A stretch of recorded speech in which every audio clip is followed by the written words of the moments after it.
palabra cerrado, luego la mesa contestará y si nos queda tiempo volvemos a hacer la pregunta. Yo sí que os rogaría, para que nos diera tiempo a atender todas las dudas que tenéis, es que nos centráramos en el tema y fuéramos concisos a la hora de hacer la pregunta, ¿vale? Y si queréis, a la hora de pedir la palabra, si tenéis interés en que os responda alguno, especialmente alguno de los miembros de la mesa, pues decirlo. Venga, gracias.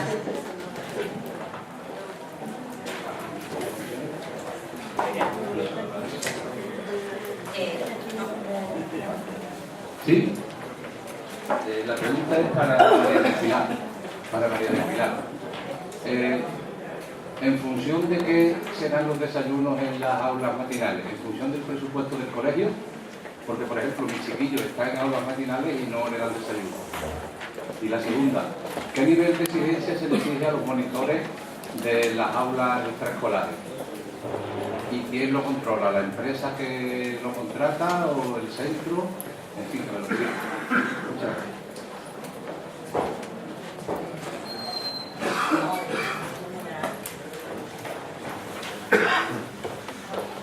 Sí, bueno, yo pertenezco a la Federación La Papa de Córdoba, del Vía Sierra de los Santos, de Villaviciosa.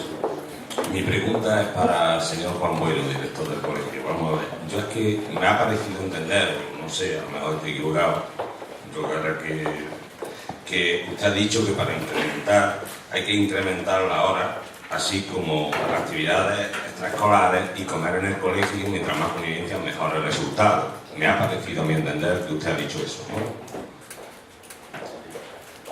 Sí, ¿ha dicho usted eso? Es que es una pregunta, que si usted ha dicho que hay que incrementar la hora tanto de colegio como actividades para tener mejores resultados. ¿No ha dicho eso? Es que ahí, en este aspecto, es donde yo no me siento muy identificado con eso. Aparte de eso, sí yo discrepo en ese aspecto, puesto que ya hemos votado que no queremos jornada continua, porque también hay que darse cuenta que el alumno, aparte de ser alumno, es niño y necesita también su hora y sus amigos. Y no solamente va a estar en el colegio, porque si ya con las actividades extraescolares el niño sale a las 3, come a las 4, a las 5 ya empieza con las actividades extraescolares, sale a las 7 o incluso a las 8, y luego tenemos que acostarlo a las 10, él también necesita su espacio. Nosotros somos partidarios también, hombre, depende de las actividades extraescolares y cuántas tenga, pero también necesita su momento y también un poquito de descanso, ¿no? Entonces yo creo que incrementar la hora, yo creo que sería, o lo vemos así, a lo mejor estamos equivocados.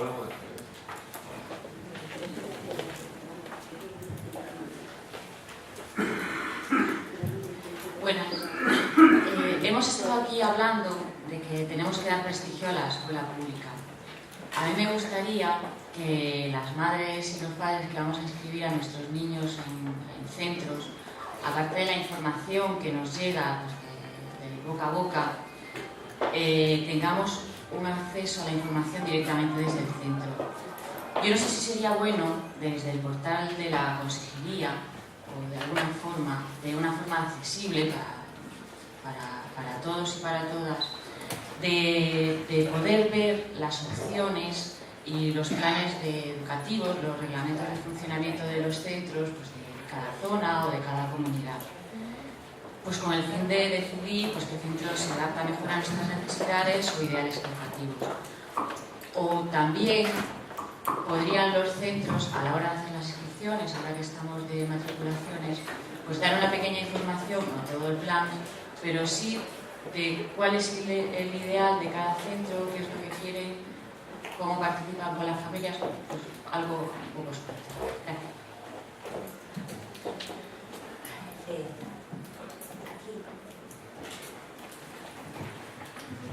Sí, bueno, yo la pregunta que iba a hacer, que la haría cualquiera de los tres miembros, aunque particularmente me gustaría conocer la opinión de Juan en este aspecto, y tiene que ver con la compañera que me ha precedido en el uso de la palabra. Hemos hablado de prestigiar la escuela pública, prestigiar de cara a fuera. O sea, creemos los que estamos aquí que es una buena escuela. Cuando hablo de esto, evidentemente, es de, permitirme la expresión, incluyendo vender, ¿no?, la escuela pública. ¿No consideráis que sería bueno, me consta que en algunos casos se hace, pero extenderlo más, mejor, organizar jornadas de puertas abiertas de los centros a la hora de prematriculación, por ejemplo, dirigiéndose además a la sociedad civil del entorno, a asociaciones de vecinos, invitando a participar, a ver in situ las instalaciones, que en algunos casos mejor no hay que enseñarle todo por las carencias que podamos tener en algunos casos, pero sí vender, explicar qué es lo que estamos haciendo para que efectivamente hagamos atractiva esa escuela pública.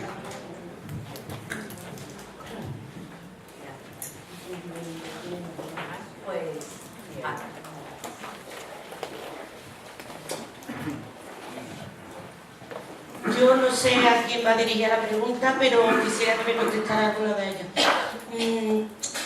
He oído que apostemos por la escuela pública y también he oído que antes la gente con poder adquisitivo pues no quiere poner a su hijo en la escuela pública porque no se junte con fulano, con mengano, ¿no? Yo pienso que en la privada hay un alto nivel de enseñanza más que en la pública.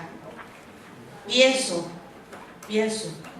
Por ejemplo, en Córdoba, depende de en qué instituto pongas a tu hijo, sale con un nivel de estudios más grande, que la selectividad te cuesta menos trabajo hacerla, lo mismo que en primaria.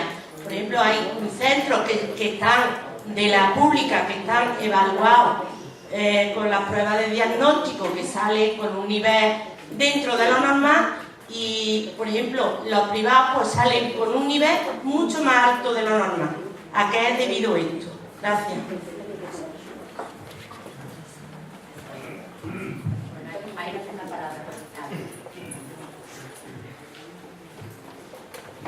Hola, buenos días. Yo me llamo Juan, vengo de un AMPA de Atarce de Granada y quería hacer una crítica un poco al sistema de catering en los comedores escolares. Entiendo que para la Junta de Andalucía el sistema de catering es el más cómodo y el más práctico, pero de alguna forma se ha discriminado a las asociaciones de padres e incluso a otro tipo de alternativas de los ayuntamientos para poder facilitar para cocinar en los centros escolares, efectivamente. Entonces, no hay ninguna fórmula para que ustedes pudieran retomar este tema otra vez y que los niños pudieran comer una alimentación más sabrosa y más relacionada con el entorno. Solamente eso. Pues la mesa un poquito más cerca. Vamos a ver, vamos a desmontar unos pocos mitos y leyendas, ¿vale? Voy a empezar por la última pregunta. ¿Es cierto que las empresas de catering han venido a bajar la calidad de los comedores escolares? No. Las empresas son mejorables, mucho. Y es la responsabilidad de cada centro educativo y de cada comunidad educativa exigir esas mejoras.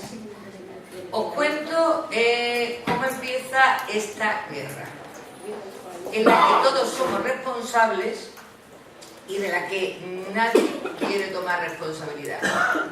Los menús escolares no se cambian porque entren empresas de catering, se cambian porque nuestro nivel de obesidad infantil es alarmante, muy alarmante.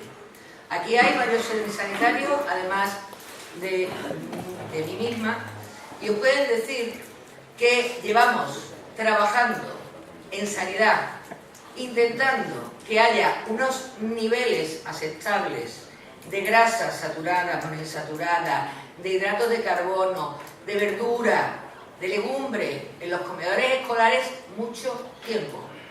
No es cierto que la comida que más les gusta a los niños sea la más saludable. sobre todo si además no va acompañada de un ejercicio físico. ¿Qué ocurre? Ocurre que cuando el señor Serrano entra en el ISE, decide sacar a concurso los comedores, con la desgracia de que, evidentemente, como es una cuestión de precio, entran en ese concurso determinadas empresas que han sido nefastas para la calidad de los comedores escolares. No tiene que ver con los menús, no tiene que ver con que la comida esté hecha en el centro, transportada en línea fría o en línea caliente. No existe la comida congelada en ninguno de los 1.500 centros de Andalucía que tienen comedor. Es falso, es rotundamente mentira. La línea fría, tan demonizada, sobre todo en la provincia de Málaga, es ni más ni menos que un sistema de transporte desde la cocina central hasta los comedores escolares. ¿Qué ocurre? Que sanitariamente tiene muchísimas más garantías que el transporte de la comida en caliente. La comida es la misma, que no os confundan. Lo que pasa es que a los niños, sobre todo a los que no tienen costumbre de tener una alimentación variable, y de eso somos culpables la familia, nos guste más oírlo o nos guste menos, determinadas comidas no les gustan. Empezar una comida con una ensalada no les gusta. Comerse unas lentejas, hay algunos que les gustan, pero a la mayoría no. Comerse un puro de verdura no está bueno. Y si además les quitamos los fritos y las pastas todos los días, y de postre se les pone fruta y se acaban los flanes, la bollería industrial y cosas por el estilo, nuestros niños dicen que la comida no les gusta. Si las familias somos consecuentes y hacemos lo que tenemos que hacer, que es ir, pedirle a la empresa que nos enseñe sus instalaciones y probar la comida que comen nuestros hijos, os aseguro que muchos mitos y leyendas se nos caen. Y garantizamos que de todos los que hay en esta sala, muchos de vosotros jamás han probado la comida que comen vuestros hijos. Nosotros, los de Málaga casi todos. No, de Granada. No, y los de Granada también. Granada ha tenido, vamos a ver, ¿sabéis que de 170 personas hay 10 que la han probado? ¿Vale? Imaginaros el resto de padres y de madres que lo único que saben del comedor escolar es la hojita mensual que reciben. Cuando una empresa no cumple con los niveles de calidad, los padres y las madres se quejan ante aquellos señores y señoras, los directores. Y los directores tienen la obligación de ponerlo en conocimiento en un parte de incidencias que tienen. Y todo es absolutamente mejorable, todo. Pero no demonicemos que la comida que viene de una empresa central es mala y la hecha en un colegio es buena. ¿Sabéis por qué desaparecieron la mayoría de los comedores de gestión directa? Por algo tan nimio que nos puede parecer a nosotras como el problema de personal que había. Las cocineras y las auxiliares de cocina eran personal laboral de la Junta, personal laboral a extinguir. Cuando se iban jubilando o cuando se ponían de baja o cuando no podían asistir, ese día no había forma de cubrirlo. ¿Sabéis cuántas madres de la APA han tenido que sustituir a cocineras en comedores de gestión directa? Vale. Pues entonces el sistema no es malo, el sistema será francamente mejorable con vuestra colaboración. Y os garantizo que se ha echado del sistema a empresas que jamás deberían haber entrado, que entraron absolutamente por motivos económicos y que se han reformado menús siempre cumpliendo la garantía de comida saludable para hacerlos más a gusto de los niños, pero no se van a incluir ni los fritos de la grasa, por más que a los niños les pueda gustar. Otra de las cosas que me ha llamado poderosamente la atención, o yo no me he explicado bien o no me habéis entendido. Yo no estaba hablando de la escuela privada, nunca. Estaba hablando de la escuela privada concertada. Y ahí sí que hay mitos y leyendas. Y has tocado la segunda patria mía, Córdoba. Vamos a ver, la conozco muy bien. Y actualmente tengo allí unos pocos sobrinos matriculados en centros privados concertados, de muchos renombres que no voy a nombrar aquí. Es rigurosamente falso que tengan mejores resultados escolares. rigurosamente. Ahora, si me dices que evidentemente en los niveles no concertados, en ese bachillerato que pagan religiosamente los padres a unos precios que cada uno es muy libre de pagar y que son el 60% de la nota de selectividad, te digo yo ya que sí, claro. Pero eso no significa que los niños o las niñas estén mejor preparados. Significa que acabas de comprar parte de su nota y te lo demuestro cuando quieras. Sí. Mira, los institutos con mayores notas de corte en selectividad son el Instituto Góngora y el Instituto Berroe, 2 centros públicos de Córdoba. Y no hay ninguno que no sea privado en su totalidad, con mejor nota de corte en selectividad en los últimos 5 años. No hay ningún centro privado concertado que haya superado las notas de corte de Góngora y Averroes, y los 2 son públicos, y yo sí me conozco las estadísticas. Pero además te voy a explicar lo que yo intentaba decir. Lo que no se puede consentir en la escuela privada concertada sostenida con fondos públicos, no es la privada, que pueden seleccionar a quien le dé la gana, es que los resultados escolares primen sobre la segregación. ¿Sabe de cuántos centros concertados de Córdoba y de toda Andalucía primero no se les permite el acceso a determinados niños y niñas o después se les abre la puerta y se los pone en la calle? Así. Yo no tengo nada en contra de ninguna enseñanza determinada. Tengo mucho en contra de los fraudes. ¿Sabes cuántos centros concertados obligan a los padres a pagar cuotas de APA prohibitivas, seguro escolar obligatorio, que es absolutamente fraudulento, servicios psicosociales que se supone que un psicólogo va al centro y mira, servicios de atención a las familias, que son ni más ni menos que las reuniones de tutoría y los de los servicios de orientación que obligatoriamente tienen que tener? Así. Pero encima se permite el lujo de falsear resultados. ¿Quieres que te cuente el último informe de la Inspección Educativa sobre las pruebas de diagnóstico? Las pruebas de diagnóstico, para ser fiables, vienen en unos sobres cerrados. Y como trabajan las competencias, en el momento se abren dentro del aula y con el tutor o la tutora correspondiente que esté en esa hora. ¿Sabes cuántos centros concertados han ensayado las pruebas de diagnóstico? Muchos. No es justo. Que no he terminado, si es que no he terminado. Yo te he empezado por desmontarte el mito. Pero es que, ¿creéis que eso solo ocurre en la concertada? No. Tenemos centros públicos que, por desgracia, son tan elitistas y tan segregadores como algunos de los colegios privados concertados. Es más, se atreven a jugar con la buena voluntad de otros equipos directivos y a intercambiar niños como si fueran cromos. Son pocos, pero lo existen. ¿Sabéis qué está evitando eso? Que tenemos equipos directivos cada vez mejor formados, cada vez con más capacidad de maniobra y cada vez más entendidos como líderes. Hoy en día, colarle un gol de ese tipo a un director o directora es muy difícil, pero a verlos, los hay. La segregación no solo se da, eso, pero sí te digo que evidentemente en la escuela pública no llega a un 10% y en la escuela concertada se dan el 90%, porque el otro 10% de la escuela concertada sostenida con fondos públicos es para ponerle un monumento. ¿Sabes dónde están? En barrios marginales. Los llevan órdenes religiosas fundamentalmente, pero hacen una labor social que nadie ha conseguido llegar a hacer, con lo cual, chapo por eso. El otro 90%, ¿sabes quién tiene la culpa de que actúen de forma fraudulenta? El propio mecanismo que tendría que vigilar que no lo hiciera, que se llama Inspección Educativa, ¿vale? Voy a terminar con la parte mía de preguntas.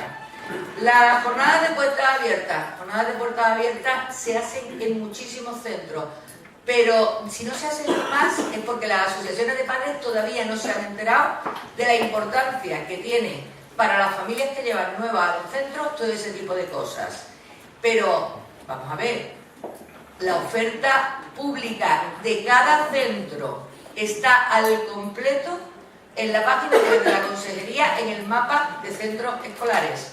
todos y cada uno. Pero además, cuando se os entregan los impresos, ya sea de matriculación o de inscripción para continuar en el curso siguiente, se os da además la oferta educativa para que reservéis plazas en el transporte, en el comedor escolar y en las actividades extraescolares. Y voy a terminar por la primera. ¿En función de qué se dan los desayunos escolares? No se dan. Por orden expresa del pliego de licitaciones del ISE aprobado por el señor Serrano en su nefasta época. Los quitó de un plumazo. ¿Suponía un aumento de coste? Pues no, porque las APA los estábamos dando con toda normalidad, y muchas ONGs que también gestionaban el plan de apertura tampoco tenían problemas. Es más, muchas de las empresas tampoco tenían problemas. ¿Sabéis por qué se sustituyó? Por mejoras. Algún director todavía está esperando la famosa PDA o las mejoras del centro, ¿verdad? Asiente. Cuando quien tiene el poder de hacer unos pliegos de prescripciones técnicas y tiene el poder de abrir los sobres de licitación, pone las condiciones que juegan en contra para que ese servicio no se produzca, pues no se produce. Sabéis que sí se siguen dando comedores en desayunos escolares en muchos centros. Se hacen porque hay equipos directivos muy arriesgados que están dispuestos a mirar para otro lado porque no les queda otra. Por muchas asociaciones de padres que han conseguido recuperar la gestión de las aulas matinales y con la buena voluntad de esas familias que se tienen que callar y no decir que su niño desayuna en el centro. Eso seguimos trabajando, siguen actualmente los representantes y los responsables de la CODAPA trabajando para que cambie, pero obedecen ni más ni menos que a eso. Monitores, hay una orden escrita, puesta blanco sobre negro, de quiénes tienen que ser los monitores y qué titulación se les tiene que exigir. Es más, pues tenéis la orden, la tienes ahí tú, ¿no? Dime la fecha. 3 de agosto del 2010. Es la orden del 3 de agosto del 2010. Os digo, como norma general, para las aulas matinales, siempre técnico superior de jardín de infancia o estudios equivalentes. No me sirve un licenciado en geografía, sino que tendrá que ser como mínimo maestro, pero con una especialización en caso de que sea licenciado, que los tenemos. Han tenido que hacer un curso de adaptación pedagógica como mínimo, porque si no podrán ser muy buenos en su trabajo en el ámbito profesional que tendrían que estar desarrollando, pero no están preparados para niños. Los monitores tienen que tener como mínimo el ciclo de grado medio de atención sociocultural, y en el caso de las actividades extraescolares, sobre todo en las deportivas, que son las que más reguladas tenemos, tienen que tener una acreditación previa que les garantice al centro educativo, a esa asociación de padres o a la empresa que los contrata, que están capacitados para ejercer esa labor. Dicho sea de paso, eso no ocurre con los monitores de comedor.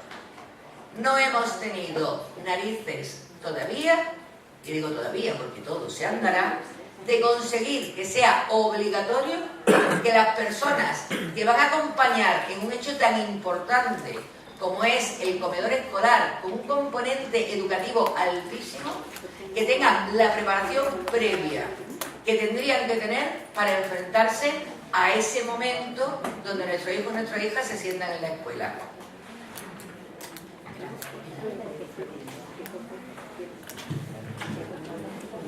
La verdad es que estar en una mesa redonda con Pilar Triguero te facilita mucho las cosas, porque como lo sabes absolutamente todo, tú lo dices todo. Además, lo sabes con pelo y señales, en fin.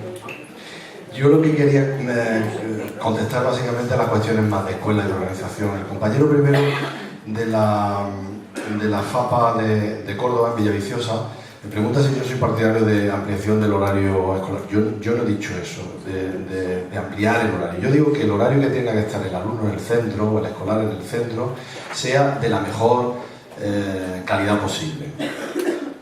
Es más, tengo un párrafo que, como lo he escrito, dice: dejemos entonces en manos de todo del centro. Y ahí coincido plenamente contigo. De ningún modo. Si vuestro hijo o vuestra hija puede comer en casa con la placidez familiar, no sé si recordáis por qué lo haga. Si realmente no lo necesitáis, yo creo que la familia y otras estructuras sociales que tenemos pueden cubrir y deben cubrir esa necesidad. Pero si lo necesitáis, no os quepa la menor duda que el tiempo que estén los niños en el centro están en las mejores condiciones, aunque creemos que se pueden mejorar muchas de ellas, exigiendo evidentemente y palmariamente que las titulaciones se cumplan, que los profesionales se entreguen, que haya compromiso, que se tengan unas programaciones educativas, como se exige en muchos centros, programaciones educativas para ver lo que está haciendo en cada momento, en las actividades extraescolares, que no sea perder básicamente tiempo, ¿no? Sino que sea realmente con una estructura clara de proyecto y que se incluyan y se introduzcan y se integren en el proyecto de centro. Eso es lo que yo he dicho. Otra cosa es el debate o el diálogo que hay sobre la ampliación lectiva de los horarios. En eso creo que es importante que los niños que están en situación de riesgo de exclusión social sí tengan el máximo tiempo en la escuela. Eso sí lo tengo clarísimo, además está en la comunidad educativa y científica internacional, así lo ve. Es una especie de escuela inclusiva en la que efectivamente a esos niños que están en riesgo de exclusión social, mejor que estén en la escuela con la máxima garantía. Esa es la pregunta, no sé si te contesto básicamente. ¿Quieres que maticemos más y sigamos dialogando? No, a ver. no estaba seguro. No, soy partidario de lo que he dicho ahora y lo he escrito también. A ver, la compañera de detrás para seguir dialogando. Tengo otras preguntas que responder, no sé si es la misma. Voy a responder al resto. El asunto de la transparencia en la escuela, absolutamente de acuerdo y contesto a la compañera de ahí. Nosotros somos unos convencidos de que la transparencia y la visibilidad de los centros vía jornada de puerta abierta, vía página de internet, o sea, página web de los centros, donde tienen la obligación, si hay un centro que tiene una página web, tiene la obligación de tener ahí su plan o su proyecto educativo, su plan de centro y su proyecto educativo detallado. Si la tenía hace un año, debe tener ahí, bueno, pues hay que exigírselo a la dirección y la tiene que poner. Si tenía la página web hace un par de años, debe estar su proyecto ahí. En cualquier caso, cuando se aprueba el proyecto se debe de entregar unos enlaces o bien el proyecto en papel, que yo siempre le digo a los miembros del Consejo Escolar y de la AMPA, que aquí hay algunos presentes de la mía, que bueno, que si lo quieren evidentemente se lo damos y a veces se lo damos físicamente, pero está todo en la página de internet del colegio. De tal modo que ahora también hay que subirlo a Seneca. Imagínate que a veces son proyectos demasiado largos y con mucho peso y nosotros lo que hemos hecho ha sido hacer una diligencia, un certificado del Consejo Escolar donde se aprobó, indicando que nos referimos a ese enlace que es público y que no es en una red privada, sino que es la red pública de andaluza, ¿no? Entonces tienen la obligación de poner su proyecto educativo. Es farragoso, a veces sí, y es complicado. Por eso, el día en que se entregan los documentos de inscripción, de preinscripción en los centros, se hace un resumen. Por lo menos en muchos centros se está haciendo un resumen con las normas básicas y las orientaciones más importantes para ese centro. Es algo que podríais sugerir también. Si no exigir, sugerir a vuestro centro. Y se le da una carpetilla en la que dice cuál es el ideario o las líneas prioritarias del centro. Si es bilingüe, si tiene un mayor interés por la convivencia a través de escuelas espacio-hogar, uno de los programas que se ha aludido aquí durante esta jornada. Creemos que la clave, como hemos dicho, está en la transparencia, en la visibilidad de los centros, en la jornada de puerta abierta. Y, por último, creo que eso he contestado a las dos preguntas que tenía. Vender la escuela, organizar jornada de puerta abierta y pruebas. En cuanto a la maña de las pruebas, es una vieja polémica. Os puedo asegurar que los resultados no se mejoran en cuestión de un año para otro. Los resultados se mejoran cuando hacen un trabajo proyectado con tiempo y con actuaciones que realmente sean exitosas para los chiquillos. Lo demás, hay un componente que debíamos de tener mucho cuidado. Que si se pueden hacer pruebas de diagnóstico previamente, obviamente, con las que hay liberadas de otro año. Eso es que hay que hacerlo y ponerlo en cosas. Las liberadas son liberadas. Otra cosa a la que aludía Pilar Triguero supongo que sería el hecho de abrir la prueba de ese año y hacerlo.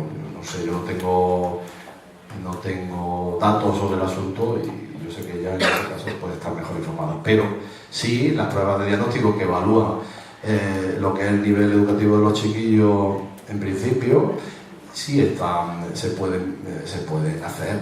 Lo que pasa es que os digo una cosa, y así lo digo también, lo manifiesto en mi claustro. Primero son los aprendizajes, después son los conocimientos de los niños a través del rendimiento académico que detecta el profesor, y por último son las pruebas. Ese es el orden que hay que tener, o sea, que el niño aprenda, no que haga una prueba, que el niño saque buenos rendimientos, no que haga una prueba, y por último, si la prueba, si el niño hace todo lo anterior, seguro que correlaciona, y tenemos datos que lo pueden demostrar, y en eso sí que soy partidario de que la comunidad, o sea, que la Junta de Andalucía procure y nos ponga más datos a disposición de los directores, e incluso que en vez de que los datos estén muy cercados, por así decirlo, ceñidos a lo que es la dirección y el centro escolar, se pongan más en manos de la comunidad educativa. Habría que dar alguna permeabilidad más para que compararais en datos con centros cercanos. Nosotros seríamos partidarios de eso, porque no tenemos ningún problema en que haya una colaboración competitiva, como decía antes también. O sea, colaboramos para mejorar, pero tu ganancia, la del centro de al lado, es mi ganancia.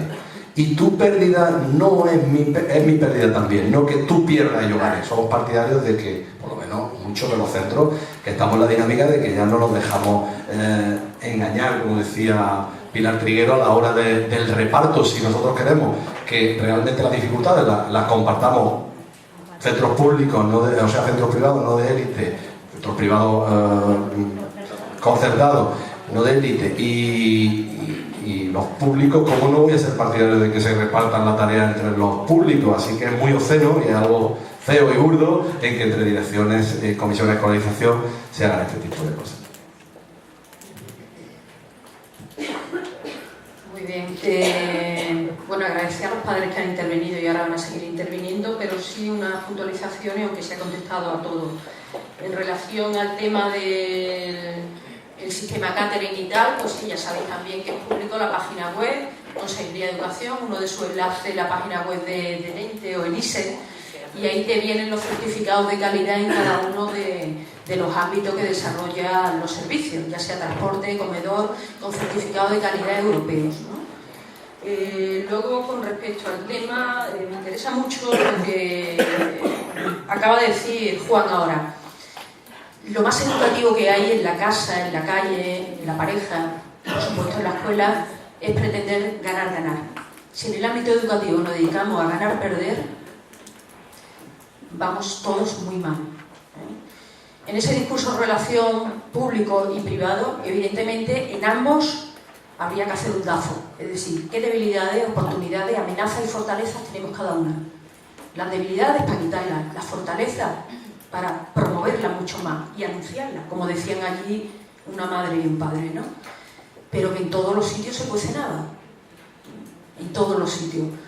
En la privada sus debilidades poco salen a la luz. ¿Por qué? Porque lo que da morbo, lo que da dinero, es lo que ya es una leyenda urbana.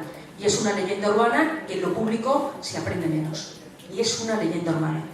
Pasaros por las universidades, pasaros por muchas empresas y preguntarle a brillantes personas dónde han estudiado. Os llevaréis grata sorpresa.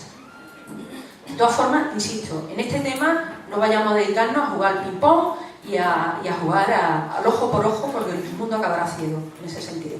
Estamos aquí, centros públicos y centros concertados, que por lo tanto tienen fondos públicos, y tenemos que ir a por el alumnado, a por nuestros hijos e hijas, que reciban lo mejor posible. Y que ellos asuman derechos y obligaciones, tanto uno como otro. Y quiero cerrar con el tema de esa publicidad que hay que dar a lo que, bueno, pero este centro que me ofrece para yo decir, apunto aquí a mi hijo. Pues muy interesante lo que habéis dicho los padres, que es una pregunta fundamental. O sea, nuestros alumnos, nuestro alumnado, nosotros y nosotras estamos acostumbrados a lo que sale más en la caja tonta y en muchos ámbitos, ¿no? A la cultura del desprecio. Quien insulta más, quien agrede más, quien propone menos, pues parece ser que está más cotizado, ¿no? En esa cultura del desprecio, desgraciadamente, los medios de comunicación por el que muchas veces evaluamos a centros educativos se dedican a hacer noticias solo cuando ocurren casos negativos, incidencias, etc. En los centros X hay miles y miles de alumnos, en todos los centros conozco bastante la provincia de Málaga, me imagino en otras provincias. Ese centro tiene un bagaje, un proyecto integral impresionante, con cantidad de desarrollo de actividades, etcétera, etcétera, pero si ocurre un hecho X, a ese centro se le identifica por el hecho X. Por lo que no, la noticia es lo ocasional. En cambio, convertimos lo ocasional en que ese centro es tal cosa, le ponemos la etiqueta. Está muy bien que, vale, los medios de comunicación que mal lo hacen, pero qué mal lo hago yo al llegar a esa conclusión. Porque cada uno debemos trabajarnos nuestro modo de discriminar la información y además enseñar a nuestros hijos a que también lo hagan. En ese sentido de la cultura del aprecio y del desprecio, sería importante que en la pública, sobre todo, porque en la privada parece que lo tienen más claro, de que lo que decía yo antes en mi discurso, poner el escaparate lo que hacemos y lo que hacemos bien. Qué poquito nos valoramos. ¿Cómo vamos a poner un escaparate si no somos capaces de decir qué es lo bueno que tenemos o a veces identificarlo? Es fundamental hacerlo, anunciarlo en diversos foros, en diversas situaciones, y es un modo de decirle a nuestros hijos: valórate, y sobre lo que tú te valores saldrás con la cabeza alta y fuera. Y yo, con mi ejemplo en el centro educativo, eso es lo que voy a hacer: sumar y no restar, en definitiva. ¿Hay alguna pregunta más? Sí. Sí, hola, buenos días. Mira, mi nombre es Eva, procedo de la AMPA de Ciudad Jardín, un colegio de Córdoba capital, y mi pregunta va dirigida a cualquiera de los dos, a ti, a Eva, o bien a Juan. En la pequeña exposición que se ha hecho acerca del... Perdona, Eva. Sí. Acércate un poquito más el micro, Sí, porque lo no tengo te un oigo poco en la lejos. mesa. ¿Ahora? Sí. Decía que mi pregunta iba dirigida a cualquiera de los dos, a ti, Eva, o a Juan. Retomando un poquito el tema de la educación integral, entendida como educación en valores, no solamente en disciplina, me ha parecido muy bonito la iniciativa, o no sé si depende de un plan o algo parecido, de esta exposición que había del instituto, no recuerdo el nombre, concretamente el tema del carnet de disciplina, ¿no? Por puntos o algo así. Es cierto que se observa muchísima más violencia, entre comillas, no tanto como se dice en secundaria, pero es cierto que muchas veces también hay pequeños conflictos en los colegios de primaria. Entonces, a mí lo que me gusta, para ser un poquito más concreta, lo que me gustaría plantear es si sería posible, ¿por qué no premiar la buena conducta de los alumnos, no solamente el expediente académico? Yo sé caso de muchos críos que al fin y al cabo, pues bueno, ellos son inocentes porque son de alguna forma resultado de lo que reciben en sus familias también, pero niños con un expediente académico excelente y son unos auténticos cafres. ¿Por qué no premiar también, además de las disciplinas, como un buen resultado de las disciplinas académicas, pues también premiar una buena conducta? Lo dejo sobre la mesa, y por qué no poner también como asignatura pues la conducta, que evalúe exactamente igual que el conocimiento del medio, matemáticas o cualquier otra área. Gracias. Hola, buenos días. Mi nombre es Charo Cara, soy presidenta de una de secundaria de Guía de la Benija y miembro vocal de la Federación de SEDAPA, y quería haceros, casi que me corrijáis si estoy equivocada. Hace un ratito, en el anterior turno de preguntas, he escuchado en algunos de los padres cómo decía la expresión: tenéis que vendernos la escuela pública. Esa es la expresión que me ha llegado. Y quería que alguno de vosotros me corrigiera si estoy equivocada, o lo corrigieran a él o a ella que lo ha dicho. Yo creo que yo no venía hoy a que me vendieran la escuela pública. Yo creo que ya tiene dueño. Los dueños somos nosotros. Yo pensé que no veníamos a aprender eso. Quería darle gracias a Pilar porque sí me llegó una cosa que he aprendido, y es algo que no tenía, y son dos parámetros que han mencionado precisamente para hablar de lo privado, que se requía, que la gente se guía de distinguir, o lo he entendido mal, corrígemelo, que hay unos parámetros y es que hay una oferta diferente y una garantía de no retraso que la gente buscaba, que no era el tema de la religión, es lo que he recordado que has comentado. ¿Lo he entendido mal o te lo aclaro? Hay una oferta diferente y yo he entendido que es verdad lo que decías, porque digo que la hay, es totalmente diferente. Si seguimos los parámetros precio-calidad, en lo privado hay una oferta diferente, es más cara, es más mala. Hay un retraso garantizado, de que no hay retraso. La realidad nos demuestra que sí, que es verdad. Si el retraso del que ellos hablan es estar retrasado, no considerar que la vida, como decía Juan, la vida misma tiene que estar en los colegios y la diversidad está en la vida misma. Si la quitamos, no estamos en la vida misma. La escuela pública lo es. ¿Yo lo he entendido bien? Yo creo que sí. Apostando por lo que Juan quiere, dejemos la vida misma ahí dentro con las necesidades educativas especiales y, como decía Eva, incluso yo quiero seguir aprendiendo, quiero seguir amando, quiero que mis hijos lo hagan también. Entonces yo entendía, digo, la escuela pública no hay que vendérmela, ya la tenía. Y quería que corrigierais a ese padre para que ese concepto no salga más. Gracias.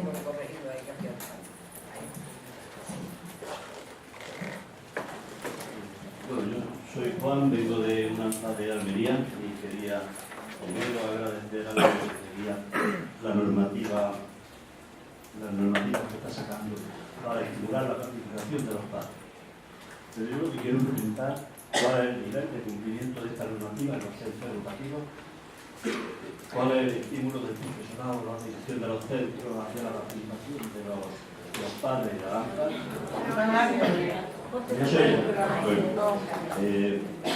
¿Cuál es el estímulo del profesorado hacia la participación de los padres y de las AMPA? Las tutorías, por ejemplo, hay todavía institutos donde se celebran solamente por la mañana y es muy difícil conseguir una tarde. ¿Cuál es la efectividad de la inspección? Y ya está, también ya por último preguntar sobre si se está cumpliendo, si están funcionando los delegados de padres y madres, porque si algunos institutos están poniendo pues, ciertas dificultades, ciertas trabas para que se reúnan los delegados de padres con los padres. Muchas gracias. Buenas tardes. Esta pregunta va dirigida a María Pilar Triguero. Soy de Fapágora de Córdoba, de la Carlota. Le iba a comentar que las pruebas de diagnóstico, cuando ha dicho que en algunos centros se abren los sobres, hasta cierto punto hay en las tutorías o en los consejos escolares se comenta por parte de dirección que los alumnos, como no tienen esa nota no es de evaluación, pues le dan información del contenido que tienen porque ellos están desmotivados a la hora de hacer esos exámenes. El otro tema es hasta qué punto puede un instituto de secundaria puede negarse a que el AMPA realice actividades dentro del centro, una actividad cultural, una actividad deportiva, hasta qué punto. Y la otra, con el tema de los delegados de padres, como muchos de nosotros nos presentamos delegados de padres y durante todo el curso qué tipo de información por parte del instituto tiene obligación de darnos, tanto de cómo van los alumnos, de notas, etcétera, porque si nos presentamos de delegados de padres al principio de curso y durante todo el curso no tenemos nada de información ni nada sobre nuestros hijos, ¿qué ánimo tenemos para el próximo año volvernos a presentar para que nadie nos diga nada de la clase, ni del centro, ni de cómo va la comunidad educativa? Gracias.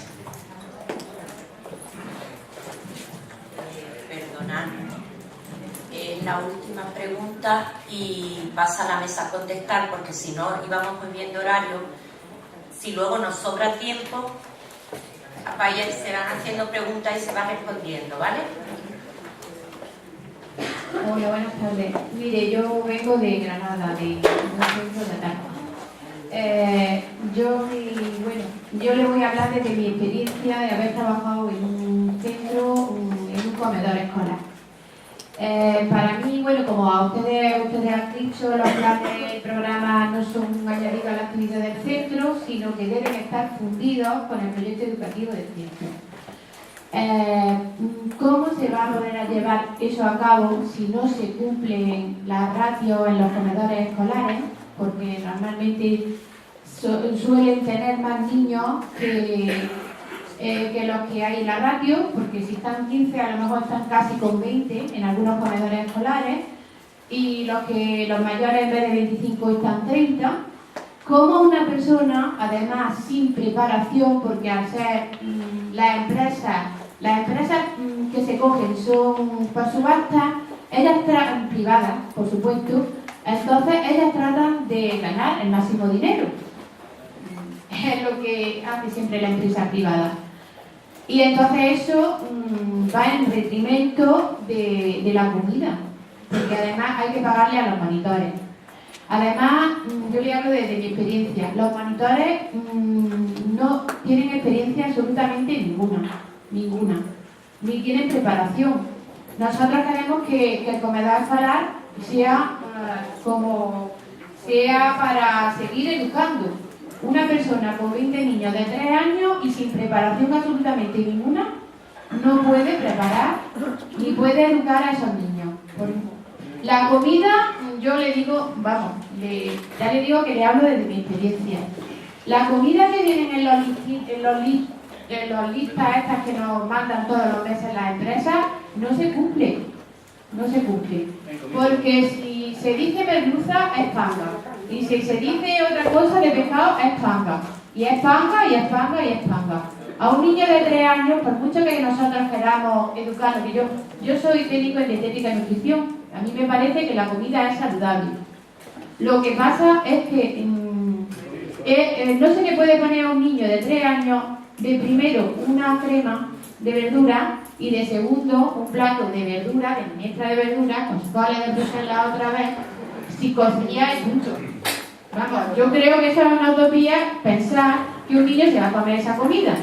Claro, la obesidad sí se quita la obesidad perfectamente, como el niño no se lo come, pues estupendo, al día siguiente llega otra comida y desde la oíden. El niño, o lo mismo, el niño lo come, se quita la obesidad, perfectamente se quita la obesidad, pero no se quita la obesidad porque luego los niños van a su casa y se hinchan de comer, porque la comida no han comido. La comida se tira. Y entonces yo creo que se está haciendo muy mal, porque se está despilfarrando comida, se está despilfarrando y luego después hay gente que tiene que estar preparada. En mi centro se contrata a la gente pues porque la coordinadora, la otra es amiga de la otra y la amiga de la otra. No tienen ni unos estudios ni una preparación, y eso es lo que tenemos en la mayoría de los comedores escolares. Entonces no podemos pretender que el comedor escolar siga siendo un sitio donde se diga que se está educando a nuestros niños. Y yo le hablo de mi experiencia, he trabajado 4 años en un comedor escolar. Perdona, y además, te remites, ¿nos vas a hacer alguna pregunta a la mesa? Es que vamos mal de tiempo. La verdad es que nos parece muy positiva tu experiencia como monitora de comedor, pero los tiempos son los tiempos. Y mira, yo únicamente le voy a decir que sí, que yo estoy de acuerdo en que ha sido muy bueno para la mujer y para las familias, que eso de verdad es una cosa encomiable, porque es verdad que las mujeres tenemos que hacer también otras cosas que nos permite estar en otro ámbito. Pero que yo creo que esto necesita mucha mejora, hay que trabajarlo mucho. Y bueno, yo como, he estado en muchas reuniones de papas, por ejemplo, en Granada, y todos los padres nos quejamos, la inmensa mayoría se quejan justamente de los catering, justamente. Entonces, yo pienso que hay que mejorar eso mucho, porque además se está despilfarrando mucho dinero. Pues vamos, voy a empezar y muchas gracias. De nada, voy a empezar por contestarte a ti. Vamos a ver. Los incumplimientos de las menús ya os lo he explicado antes al equipo directivo. Punto. Y que se pase la incidencia. Que os aseguro que hoy en día, hace un año a lo mejor no os lo podía garantizar, pero os aseguro que hoy en día, si una empresa no cumple con el pliego de prescripciones técnicas, os aseguro que aparte de la sanción pierde el comedor. Y eso en Granada ya hemos tenido varios ejemplos. Con lo cual, si en Granada seguís teniendo problemas de comedor, yo no sé por qué es. pero tu federación sabe perfectamente cuáles son los mecanismos de actuación. Tienen una relación, y si no la tienen, deberán de tenerla mucho más estrecha, con la gerencia provincial del ISE, con el señor Correa, y te garantizo que cuando hay una denuncia no se queda en un cajón, se tiene en cuenta. Y evidentemente no se trata de que los niños dejan de tener obesidad porque no coman en el colegio, no, si no comen en el colegio van a recurrir a lo más fácil fuera, al bocadillo o a la bollería, con lo cual esa no era para nada la intención. Si las ratios no se cumplen, te vuelvo a decir lo mismo, contrato. Si en el contrato dice que la ratio es esa, la empresa tendrá que poner tantos monitores como la ratio diga. El dinero de los monitores no se detrae del precio del menú escolar, no os equivoquéis. Una cosa es el precio, que además viene fijado por primera vez en un real decreto para los monitores, y otra cosa es el coste de la comida escolar. Vamos a hablar de la desmotivación del profesorado a la hora de las pruebas, y eso no es un falso mito. Eso es absolutamente real, y con todo mi respeto, porque la gente de secundaria que hoy nos acompaña precisamente no se encuentra entre ese núcleo de profesorado resistente a, pero todos los directores y directoras se han tenido que enfrentar a algún jefe de departamento que le ha dicho: yo esto lo considero, vamos a utilizar una palabra correcta, una chorrada. Las palabras que utilizan son más fuertes. Evidentemente, el alumno, porque es culpa del sistema al que lo hemos acostumbrado, si no se le dice que eso es un examen de la máxima importancia, le va a poner tanto interés como a la mosca que se acaba de parar en el cristal. Con lo cual, aunque hemos avanzado mucho en la concienciación, sobre todo del profesorado de secundaria, con respecto a las pruebas de diagnóstico, yo he vivido situaciones donde directores y directoras se han enfrentado a gente que se negaba hasta a corregirlas, ¿vale? Pero es que además no nos equivoquemos.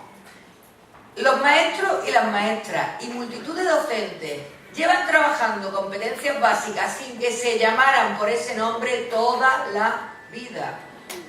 Toda la vida. El que se cree en la educación trabaja las competencias básicas, porque cuántos maestros y maestras de conocimiento del medio y cuántos profesores de física y química han salido de su clase a otro espacio a demostrar en la práctica los principios fundamentales de determinadas teorías que sobre el papel solo se reproducen y se memorizan pero no se comprenden. Esos son competencias básicas.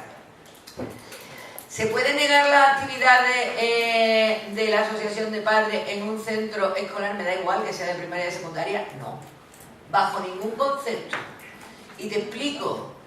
Ya no solo porque nuestra Carta Magna, nuestra Constitución nos garantiza la participación, sino porque hay una serie de leyes que han venido a regularla. Pero además es que tenemos una ley orgánica de participación, la ley orgánica de asociaciones, y normativa andaluza que lo refrenda. Bajo ningún concepto. Evidentemente habrá que llevarse bien. Y por las buenas, siempre que sea posible, habrá que informar al centro de las actividades que pensamos llevar a cabo, más que nada por una cuestión de organización y una cuestión de vigilancia. Pero bajo ningún concepto se puede negar la utilización de un centro educativo a la asociación de padres y madres del mismo. Es más, a día de hoy te garantizo que la inspección de ese mensaje sí se ha enterado. Porque en muchas ocasiones los directores y directoras, como referencia automática cuando se les pide algo que no entienden, llaman al inspector o a la inspectora de zona y le dicen: oye, ¿esto se puede hacer? Y en ese caso que tú preguntas, la mayoría de las contestaciones era: no, ni se te ocurra. Hoy en día se han enterado de que sí, que se te ocurra, y de paso, si puede, que sean actividades conjuntas. Fijaros que además con una casuística muy específica. ¿Sabéis que en los institutos de secundaria, antes de que hubiera plan de apertura, había una normativa específica que obligaba a que 2 tardes mínimo a la semana hubiera actividades extraescolares organizadas por el centro?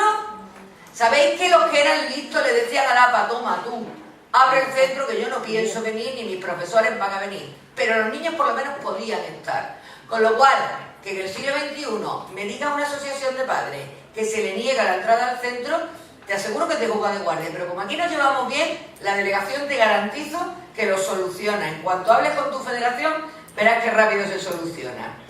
Delegados de padres y madres, información del alumnado. Y ánimo, hombre, ánimo, yo te voy a dar todo el que quieras. Para empezar, a los delegados de padres y madres se nos teme mucho por desconocimiento. Aquí hay algunos que se han tragado la charla que yo les suelo dar a los delegados de padres y madres, algunos se la han tragado con asiduidad, sobre qué es esa figura. Todas las novedades causan miedo. Y en una escuela, sobre todo, en una parte de la escuela que es inmovilista, una figura que no se sabe a qué viene, porque igual que CODAPA se lo ha explicado a sus padres y a sus madres, a los maestros y a las maestras no se lo ha explicado nadie. Los equipos directivos se han enterado de que eran los delegados de padres y madres porque asistieron al Congreso de Jerez de CODAPA, que fue donde se presentó, ¿vale? Nadie ha tenido la decencia de decirle a las delegaciones provinciales hacer el favor de reunir a vuestros directores y explicarles qué es esto. Todo el mundo entiende en la administración que publicando la orden, como es de obligado cumplimiento, eso significa que todo el mundo se la va a leer. En mi época decían que la única que se leía en el Boja, en el centro, en mi colegio de infantil y primaria, era el secretario y yo. El secretario, cuando descubrió que yo me lo leía, decía, oye niña, pone algo importante. ¿Por qué? Porque tienen tal trabajo burocrático que si tuvieran que leerse la normativa no harían otra cosa, y las funciones de los equipos directivos es mucho más amplia, con lo cual tendrán que ser otros elementos del sistema, que los hay, quien les explique que los delegados de padres y madres están para ayudar, que en los centros donde se ha puesto en marcha y están funcionando se ha mejorado muchísimo las relaciones y la corresponsabilidad con la familia, y que además vamos a sacar, pero con mucha proximidad, unas instrucciones para que los que no los conocen les pierdan el miedo. He escuchado una cosa que me preocupa, y he escuchado que todavía hay tutorías por la mañana. Aunque os van a contestar la parte de los directores de la administración, sí os digo ya que como la normativa está para cumplirla, cuando a mí me dan un horario de tutoría por la mañana, yo le digo que me lo dé en la hora que obligatoriamente, porque además viene entre una coma y otra coma, en horario de tarde, porque lo pone así textualmente, me la tiene que dar. Los padres y las madres somos culpables de muchas cosas, entre ellas de ceder una y otra vez por el qué dirán o por miedo ficticio, entre otras cosas represalia, porque os garantizo que ni mi hijo ni mi hija se han visto represaliados, y yo entre otras cosas acostumbro a callarme poco. Una cosa que os voy a decir: la información que tienen que tener los delegados de padres y madres es la de su tutoría, y los resultados escolares que tienen que conocer son las de su tutoría. Pero como esto no es una cosa que funcione sola, esos delegados de padres y madres tienen que ser miembros de las asociaciones de padres, tienen que tener una relación directa con su representante en el consejo escolar. ¿Por qué? Porque esto es un círculo.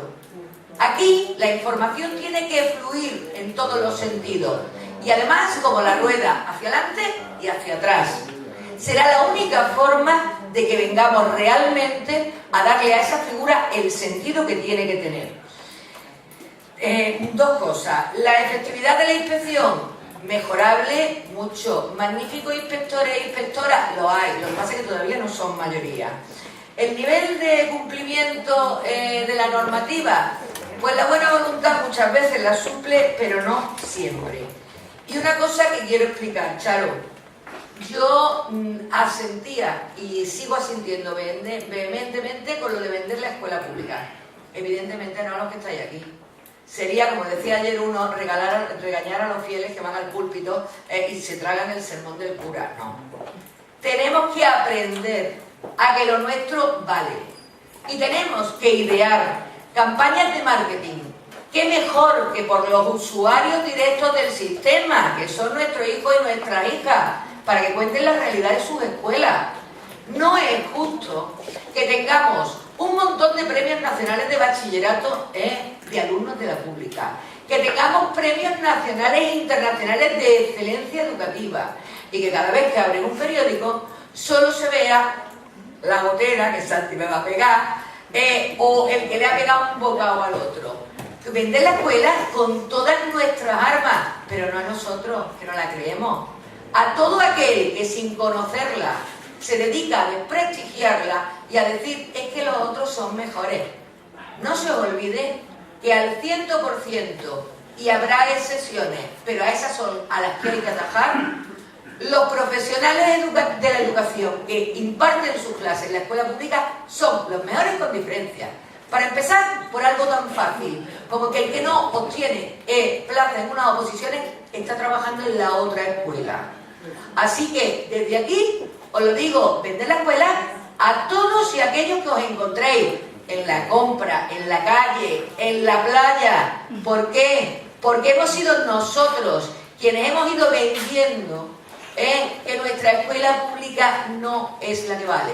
Os garantizo que tenemos la mejor escuela pública.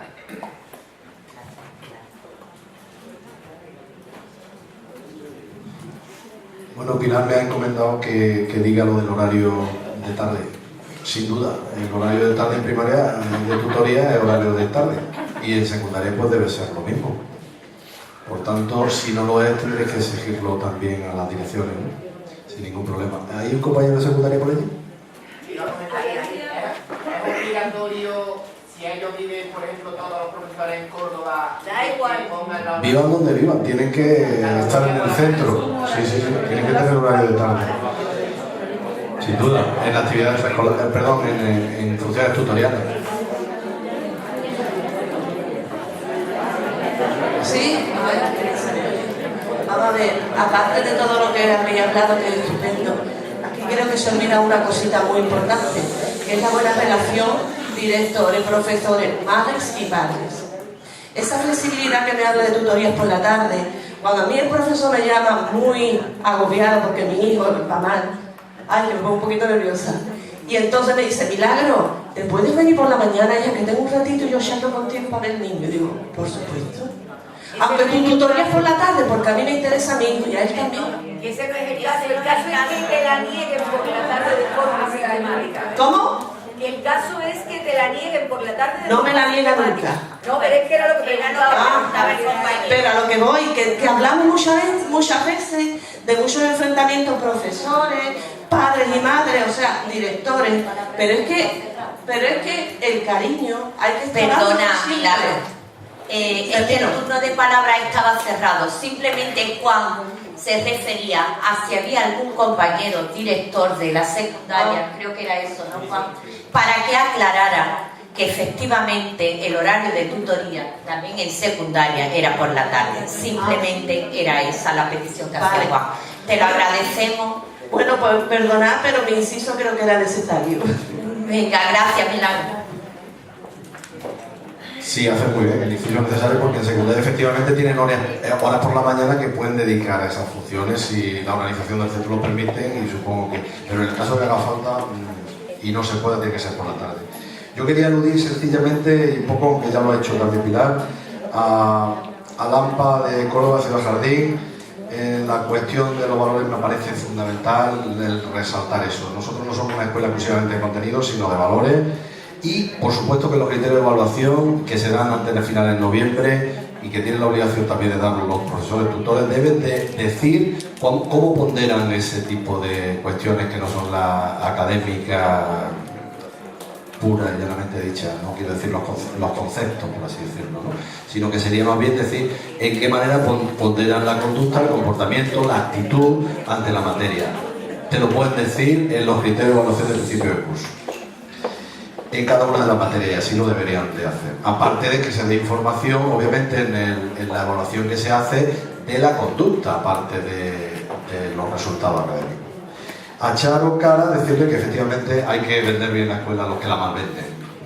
Absolutamente de acuerdo contigo. Y a los que la pisotean, ¿no? Porque en eso sí hay que tener cuidado. Porque los que nosotros sabemos mejor que nadie, la dirección y la padres y las madres, cómo está nuestra escuela. Pero nosotros debemos ser también los que intentemos mejorarla desde dentro, no ir tirando balones a nuestro propio tejado. En cuanto, y ya no quiero reiterar cosas que ya se han dicho, un paso más en los delegados y delegadas de padres, algo que nos preocupa en muchos centros y que queremos dar, es el de la colaboración efectiva en el aula. Estamos ensayando, y de hecho yo creo que Eva nos puede ayudar bastante porque está bastante en la línea de las actuaciones de éxito, la posibilidad de comunidad de aprendizaje y de padres que trabajen con nosotros en el aula. Yo puedo decir que en muchos centros que se están haciendo es un resultado fantástico y estamos intentándolo vender también a nuestros compañeros, lo primero que lo vean. O sea, notamos cómo los niños prestan más atención cuando sus padres están allí en grupos interactivos, notamos cómo los niños se comportan mejor cuando sus padres y sus madres están allí, o algún voluntario.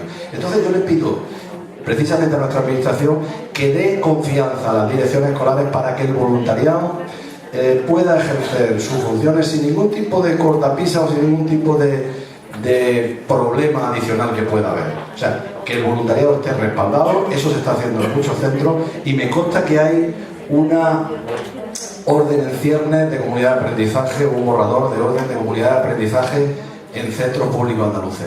Nos parece que ese es el paso, o sea, los delegados de padres, fantásticos, yo creo que se ha abierto la espoleta hace un par de años y creo que deben de funcionar y tener sus reuniones, que no lo ha dicho Pilar, que son, creo que son tres reuniones al año, ¿no? Si no, ya viene la normativa esta reciente, que el año pasado ni la teníamos, pero ya este año.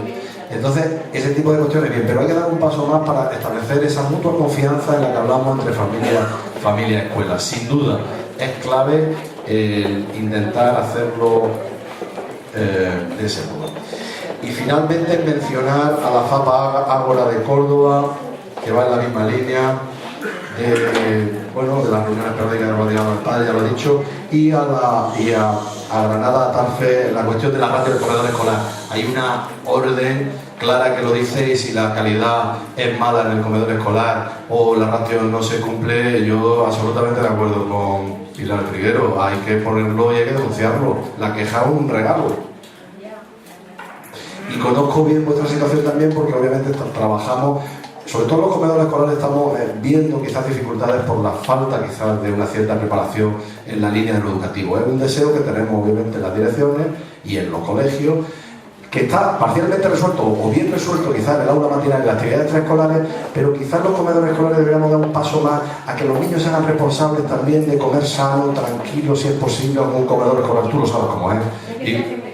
Claro, todo es muy rápido, no hay sosiego, pero si procuráramos entender las cosas, no dárselas hechas, sino procurar, como hay en otros países, los niños van con cierta tranquilidad, se sirven, pero todo esto requiere más tiempo, más preparación y más formación por parte de los monitores de comedor. Las empresas estas de catering tienen que coger a sus trabajadores.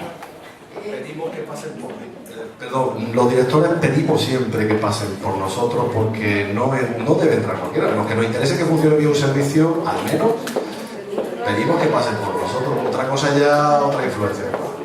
Sí, yo creo que más o menos se ha respondido. Si hay incidencias particulares, pues evidentemente denunciarlas porque la mayoría no es el caso.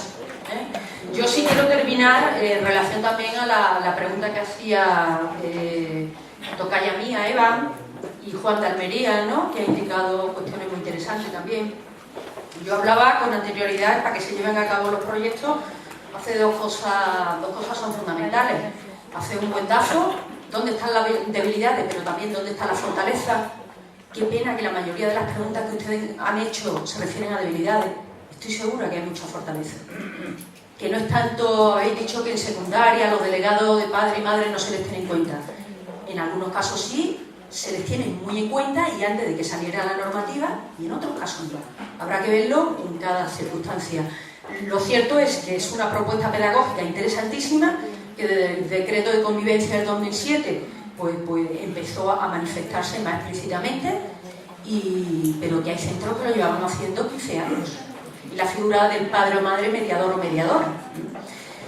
Una cuestión es, si queremos sacar un proyecto adelante, un buen diagnóstico y un buen reconocimiento de fortalezas, que son las que van a acometer esas debilidades, y en segundo lugar, el sentirnos equipo.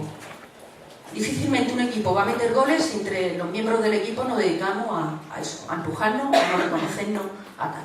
Que por una anécdota, como decíamos antes, generalicemos. Mientras no estemos reconociendo nuestras fortalezas, difícilmente se van a llevar a cabo. Entonces, que sigan foros así, como este, donde el conocimiento dé lugar al aprecio, a la confianza, porque cuando hay aprecio, confianza, se conocen las cosas, es cuando se puede cooperar y por lo tanto hacer equipo y hacer las cosas.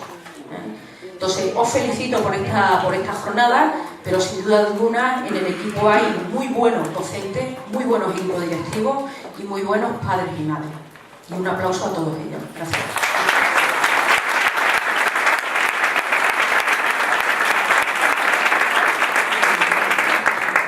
Bueno, Eva ha aprovechado su réplica para contestar y hacer, digamos, su conclusión de su participación en la mesa. Entonces ahora va a tener la palabra Juan. Lo siento. Bien, no, nunca. Bien, la cuestión es, yo confío en la lluvia fina y en las cuestiones del poco a poco, ¿no? Esto, el poco a poco a veces y en otras ocasiones los cambios drásticos. Solemos hablar de que hay cambios de primer orden, los que son, ya digo, una lluvia o unos cambios paulatinos, y hay cambios que tienen que ser radicales. Entonces, en ese sentido, creo que debemos de movernos. Es la hora de cambios radicales, pero también creo que ha calado una lluvia de ideas aquí, de mutua confianza, que es la que espero y deseo que vaya adelante. Que sencillamente la relación entre familia y escuela y, por supuesto, evitar los recelos que pueda haber con los equipos directivos. En ese sentido, yo lo único que puedo hacer es agradecer siempre a vosotros que en las dos ocasiones, las dos citas que nos habéis invitado a salir de la Asociación de Directores de Infantil y Primaria de Andalucía, pues bueno, no he encontrado nada más que buenas vibraciones. Realmente no veo motivo para la desconfianza y veo un futuro halagüeño, incluido el futuro inmediato. Con esta masa que tenemos de personas, de padres y madres aquí, y con la conciencia de que las direcciones vamos a estar por la escuela pública y por la mejora general de los servicios, sin importarnos la política que haya en cada momento y teniendo unas miras claras, no hay vuelta atrás. Así que agradeceros mucho eso.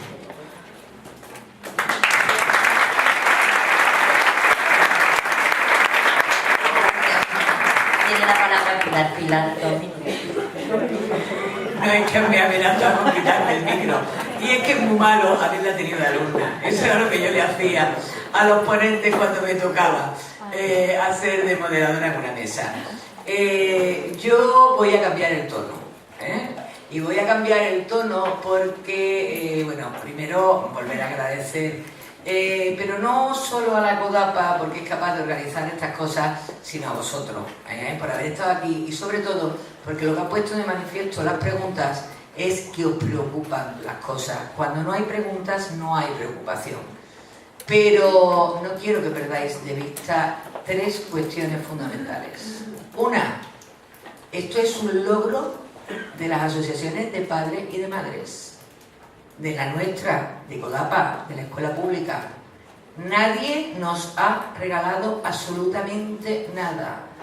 Todos y cada uno de los programas que se han puesto en marcha por la voluntad política de quien gobierna hoy han sido puestos en marcha porque previamente había una petición de esta confederación.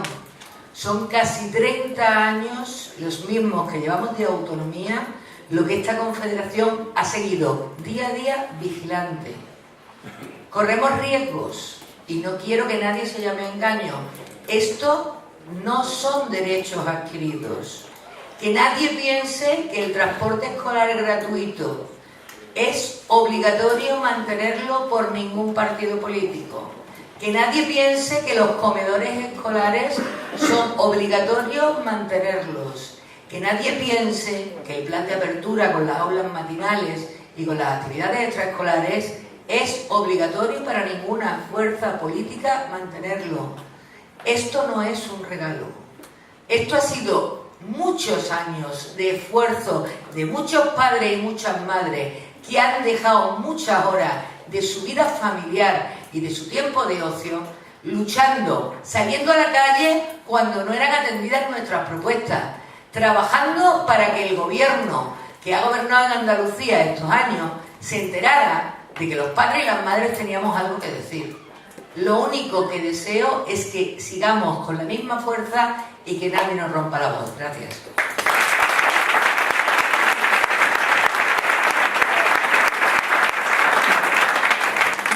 Gracias, Pilar, te has vuelto a superar. No has consumido los 2 minutos. Yo quiero agradecer a las personas que me han acompañado a la mesa, a Eva, Juan, a Pilar, porque aparte de darnos, instruirnos y aclararnos nuestras dudas, ha sido la verdad que muy cómodo moderar esta mesa. No sé si porque quien más le tenía yo me teme también a mí, entonces se ha portado. Simplemente pediros un aplauso para los tres porque creo que la